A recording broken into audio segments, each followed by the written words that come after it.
And how did you get into theater here? I was telling a joke on the football field in spring practice my junior year, and a little old lady tapped me on my shoulder pads with her cane and said, "Would you like to be in a play?" And I said, "You know, I always wanted to do that." And she said, "I know." And I said, "How would you know?" She said, "Because I'm the greatest acting teacher in the world." It was Constance Welsh. So she brought me over the art building, which had a little TV studio in the back. And she made me audition for a student production directed by Julian Schlussberg, who's now one of the leading authorities in children's theater. He has a number of books out. We're still in touch. He came to see the last play I was in. And I got a part.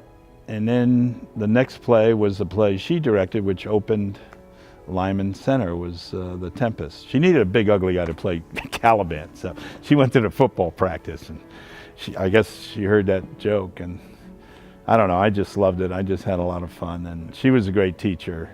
I remember after the first day of rehearsal, Miss Welsh walked down that aisle, looked at me and said, "Miss Lauria, Shakespeare did not grow up in Brooklyn. I suggest you learn those lines again." She was right. So.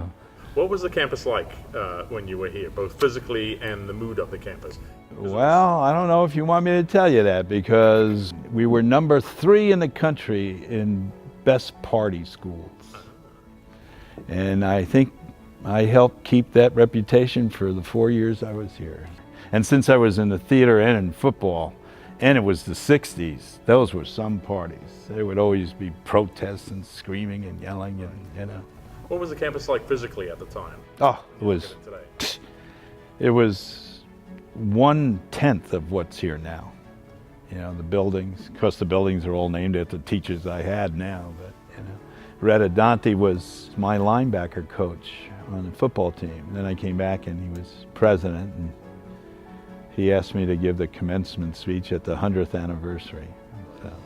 How did being your Southern education influence your future career? Well, you know, education, it's not so much the facts we learn. I mean, I learned everything I was supposed to learn. I almost failed out the first semester, but I pretty much was on a dean's list most of the way through school. But it wasn't so much the facts. It was things that Dr. Koch talked about, Miss Welsh talked about, the things that aren't taught, you know, in the books. It's how to apply things. I learned a lot of that I still quote Miss Welsh all the time when I'm working with young actors.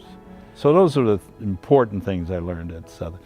You know, I learned how to play on 2 good football teams, and I learned how to play on a bad football team. And, you know, you learn just as much on that losing team as you do the winning team. Sure you did. Yeah. Is that why you wore the sweatshirt on the Wonder Years? Yes. Yes, most successful man I know sent me that, Billy Sullivan. He was loved. And when I got to Wonder Years, he was one of the first people, and he said, "I'm sending you a Southern sweatshirt." And I said, "Well, it's got to be from when I played, because the show is in the past." He says, "I'll find you." And he did. I don't know where the hell he got it. That was the actual sweatshirt I wore. And I brought it to the producer, and they go, "We love it." So I had a great time here, and I learned a lot. But it wasn't just the books. You know, Southern was, I always called it the working man's college. You know, you come here, it's blue collar, you put your nose to the grindstone, and you'll come away with a lot. You know, it's just a good place to be. It's more. It sounds a little methody, but it's really the vibe. You walk around the camp. It's one thing to look at brochures and check who graduated and all that, but you know, that's not going to make much difference. You got to come here and feel it for yourself. And when you're here, you kind of feel like, I always said, when I'm at Southern, I feel like I'm in my mother's kitchen. You know, it's just home. It's just a good place to be.